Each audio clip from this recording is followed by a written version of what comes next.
అర్థం చేసుకొని ప్రారంభించుకుందాం. స్తుతి స్తుతి స్తుతి స్తుతి స్తోత్రం పరిశుద్ధుడా మహోన్నతుడా మహాగణుడా నీకు లెక్కలేని స్థుతులు స్తోత్రాలు చెల్లించుకుంటున్నామయ్యా. తండ్రి నాయన ఇటు రీతిగా ప్రభువా మేమందరం కూడి నిన్ను ఆరాధించుకునే గొప్ప భాగ్యాన్ని మాకు ఇచ్చారయ్యా.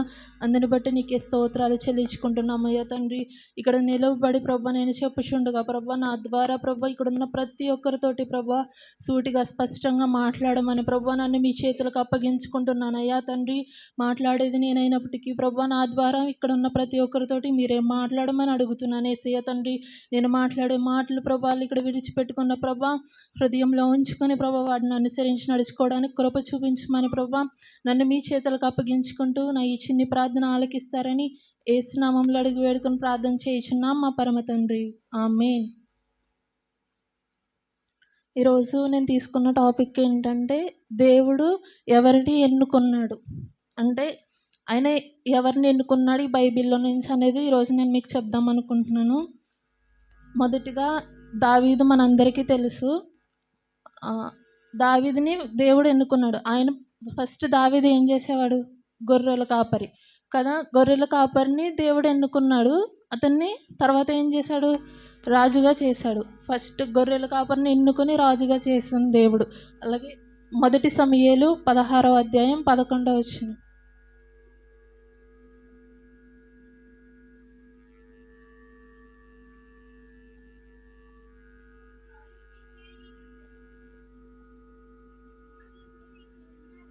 నీ కుమారులందరూ ఇక్కడనున్నారా అని యెషయా అడుగగా అతడు ఇంకను కడసారివాడునున్నాడు, అయితే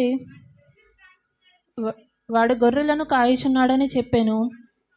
అందుకు సమూయేలు నీవు వానిని పిలవనంపించుము, అతడిక్కడికి వచ్చే వరకు మనము కూర్చుందుమని యెషయాతో చెప్పగా, యెషయాకి ఎంతమంది కుమారులు?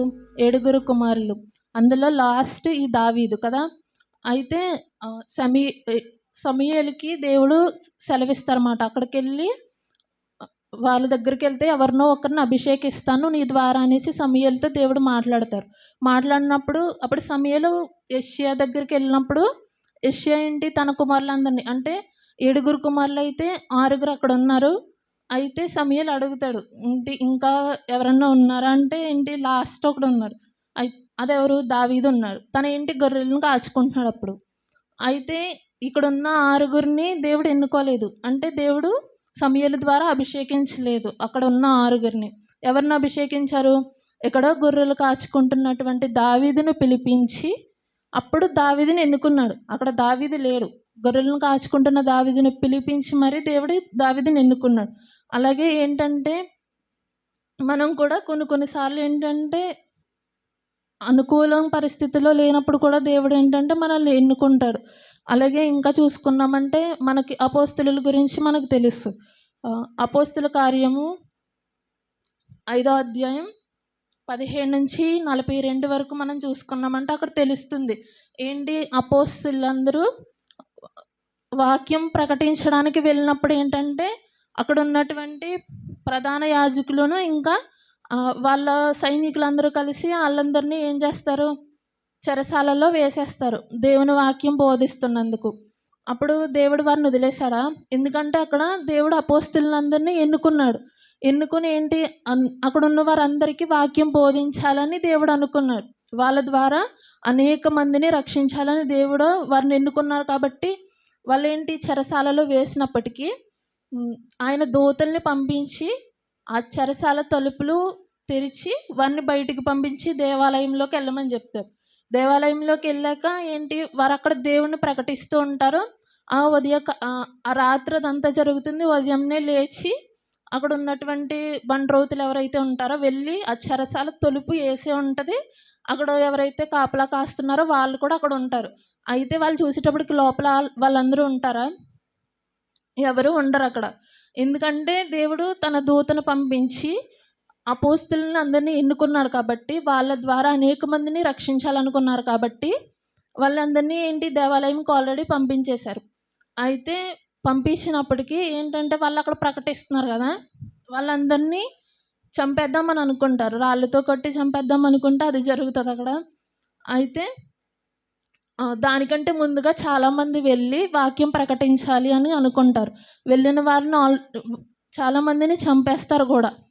అయితే ఈ అపోస్తలులు వెళ్ళినప్పుడు వాళ్ళని ఏమీ చేయకుండా ఏంటంటే వాళ్ళని విడిచిపెడతారు. ఎందుకంటే అపోస్తలుల్ని దేవుడు ఎన్నుకున్నాడు కాబట్టి. ఆయన ఎన్నుకున్నారు కాబట్టి ఏంటి, వాళ్ళ ద్వారా అనేక మంది రక్షింపబడాలి. అందుకే వాళ్ళని ఎన్నుకున్నాడు దేవుడు. కాబట్టి వాళ్ళకి ఏమీ జరగదు. అలాగే వాళ్ళ జోలికి వెళ్ళొద్దని కూడా ఎవరైతే చంపుదాం అనుకుంటారో వాళ్ళకి వార్నింగ్ కూడా వెళ్తుంది అక్కడ. అలాగే మనల్ని కూడా దేవుడు ఎన్నుకుంటాడు. ఎప్పుడు ఈరోజు షెడ్యూల్ రాశారు కదా, షెడ్యూల్లో రాసిన వాళ్ళందరూ ఇక్కడ ఉన్నారా? అంటే ప్రార్థన చేయాలని, లేక వాక్యం చెప్పాలని, అదే పాటలు పాడాలని ప్రతి ఒక్కరు ఆ సమయానికి వచ్చారా? రాలేదు. ఏంటి, దేవుడు వాళ్ళని ఎన్నుకున్నాడు. కానీ ఏంటి, వాళ్ళు రాలేకపోయారు. అనేక మంది పిలవబడతాం. కానీ ఏంటంటే ఎన్నుకోబడిన వాళ్ళం కొందరమే ఉంటాం. దాన్ని మనం ఉపయోగించుకోవాలి. ఇప్పుడు మనం సీమోన్ పేతురు చూసుకున్నామంటే వాళ్ళు ఏంటి, చేపలు పడతారు కదా. చేపలు పడితే దేవుడు అక్కడికి వెళ్ళినప్పుడు వాళ్ళని ఎన్నుకున్నప్పుడు వాళ్ళు వస్తారు. ఏంటి, మీరు చేపల్ని కాదు మనుషులను పట్టే జాలరులుగా చేస్తానంటే వాళ్ళు దేవుడు కూడా వెళ్ళారు. మనల్ని కూడా దేవుడు ఎన్నుకుంటాడు. కానీ ఏంటంటే మనం ముందుకు రాము. ఎందుకు వెళ్ళాం? ఇంకా మోషే గురించి మనకు తెలుసు. ఆయనకి ఏంటి, నాలుక మాట తీరు అంటే సరిగా ఉండదు. అయితే నేను ఎలా మాట్లాడగలను ప్రభువా అని అన్నప్పుడు దేవుడు అతనితో ఏమన్నాడు, వాళ్ళ అన్నయ్య ఉన్నాడు కదా అహరోను, అతన్ని తోడుగా ఉంచి నేను నీ ద్వారా నేను మాట్లాడతాను అని చెప్పి అతన్ని ఎన్నుకున్నాడు. మోషే అప్పుడు కదిలాడు కదా, ఆయనకి ఏంటి, తన కర్రతో అనేక సూచక క్రియలు చేసి అనేక మంది మార్పు చెందేలా దేవుడు చేశాడు. అక్కడ మోషేని ఎన్నుకున్నాడు. మనం కదలాలి. ఎప్పుడైతే మనం కదులుతామో అప్పుడు కదా కార్యాలు జరుగుతాయి. మనల్ని ఎన్నుకున్నప్పుడు దేవుడు మనల్ని ఎన్నుకుంటారు. ఆయన చేయాల్సిన పని ఆయన చేస్తున్నారు, ఎన్నుకుంటున్నారు. కానీ మనం కదలకుండా అక్కడే కూర్చున్నామంటే ఆయన మాత్రం ఏం చేస్తారు, నీకు వాక్యం చదవమని ఈరోజు నీకు వచ్చింది, షెడ్యూల్లో నీ పేరుంది, నువ్వు సమయానికి రాకుండా దేవుడు నిన్ను ఎన్నుకున్నాడు, నువ్వు రాలేకపోయావు. అయితే ఎవరిది తప్పు? దేవుడు నీకు సమయం ఇచ్చారు, నీకు అవకాశాన్ని ఇచ్చారు, అది మనం ఉపయోగించుకోలేకపోయాం. అది మనదే కదా పొరపాటు. ఎప్పుడైతే ఆయన ఎన్నుకున్నప్పుడు మనం ముందుకెళ్తామో అప్పుడు కదా అనేక కార్యాలు మనం చూడగలుగుతాం. మన ద్వారా ఇప్పుడు మనందరం ఏదో ఒక రోజు చనిపోతాం. రాజ్యం దగ్గర తీర్పు దినాల్లో మనం నిలబడతాం. నిలబడినప్పుడు దేవుడు నిన్ను ఒక ప్రశ్న వేస్తాడు. ఏంటి, నువ్వు ఎంతమందిని మార్చావు, ఎంతమందిని నా దేవునిలోకి నువ్వు తీసుకెళ్ళావని అడిగితే నీ దగ్గర సమాధానం ఉందా? ఇక్కడ ఉన్న చాలామంది ఉన్నారు. మీలో ఎవరి ద్వారా అయినా ఒక్కరైనా మార్పు చెందారా?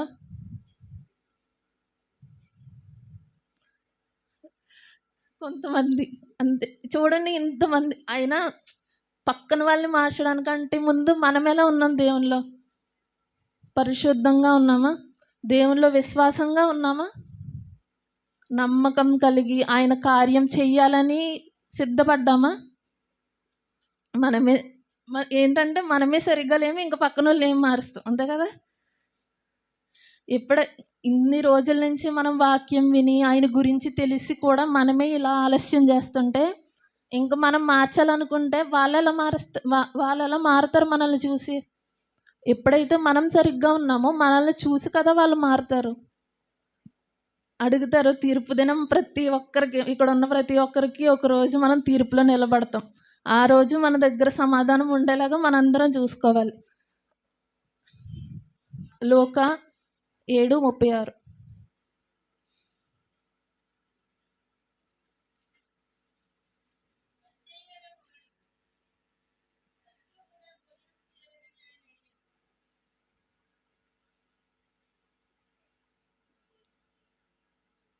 ఆయన పరిసయ్యుని ఇంటికి వెళ్ళి భోజన పంక్తిని కూర్చుండగా ఆ ఊరిలో ఉన్న పాపాత్మురాలైన ఒక స్త్రీ యేసు పరిసయ్యుని ఎంట భోజనమునకు కూర్చున్నాడని తెలుసుకుని ఒక బుడ్డెలో అత్తరు తీసుకుని వచ్చి వెనక తట్టు ఆయన పాదముల యొద్ద నిలవబడి ఏడ్చుచు కన్నీళ్లతో ఆయన పాదములను తడిపి తన తల వెంట్రుకలతో తుడిచి ఆయన పాదములను ముద్దు పెట్టుకుని ఆ అత్తరు వాటికి పూసెను.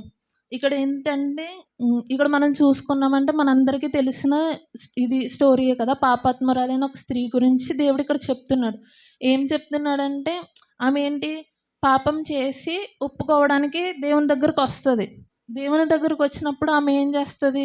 కన్నీళ్లతో దేవుని పాదాలనేది ఏంటి కడుగుతుంది. తుడుస్తుందన్నమాట. ఆమె తల వెంట్రుకలతో దేవుని పాదాలు తుడుస్తుంది.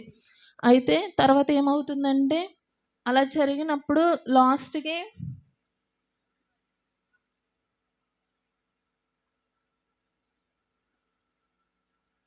ఆమె ఎన్నో పాపాలు చేస్తది. అయితే దేవుడు అక్కడున్న అక్కడున్నవారు అడుగుతారన్నమాట. ఏంటి పాపాత్మురాలనే స్త్రీ ఆయన దగ్గరకొచ్చినప్పుడు దేవుడు కాదు. అంటే అక్కడ దేవుడు కాదు గానీ వాళ్ళు అక్కడ ఎవరైతే ఉన్నారో వాళ్ళు మాట్లాడతారు.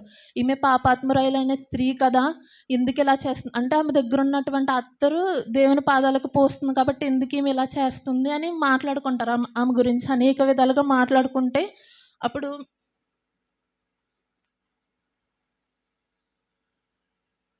ఇక్కడ దేవుడు అప్పుడు వాళ్ళెవరైతే అలా అంటున్నారో వాళ్ళతో దేవుడు ఒకటి చెప్తారన్నమాట. ఏంటి నీ దగ్గర ఇద్దరు అప్పు తీసుకుంటే వాళ్ళలో ఒకళ్ళు 500 దేనారములు, ఒకళ్ళు 50 దేనారములు ఒకళ్ళు తీసుకుంటారు. అయితే వాళ్ళ దగ్గర ఇచ్చే పరిస్థితి లేనప్పుడు వాళ్ళిద్దరిని నువ్వు సరే ఇంక తీర్చనవసరం లేదు అనేసి వాళ్ళని క్షమించేసావనుకో వాళ్ళిద్దరిలో నిన్నెవరు ఎక్కువ ప్రేమిస్తారు అని దేవుడు అడిగినప్పుడు అక్కడ ఏమని చెప్తారు? ఎవరైతే ఎక్కువ అప్పు తీసుకున్నారో వాళ్ళే ఎక్కువ ప్రేమిస్తారు అనేసి చెప్తారన్నమాట. అయితే దేవుడు ఏంటంటే ఈ ఉపమానాన్ని పాపాత్మురాలైన స్త్రీతో కనెక్ట్ చేస్తాడన్నమాట. అంటే ఏంటి ఆమె ఎన్నో పాపాలు చేసింది. అప్పుడు దేవుడేంటి ఆమెను క్షమించాడనుకో ఎవరు ఎక్కువ ప్రేమిస్తారు? అంటే పాపములు తక్కువ చేసి క్షమింపబడిన వారు ఎక్కువ ప్రేమిస్తారా? పాపాలు ఎక్కువ చేసి క్షమింపబడిన వారు ఎక్కువ ప్రేమిస్తారా దేవుణ్ణి? కదా! దేవుడు ఏంటంటే ఆమె ద్వారా వాళ్ళకి అది నేర్పించాడు. అంటే ఇక్కడ ఎవరిని ఎన్నుకున్నాడు దేవుడు?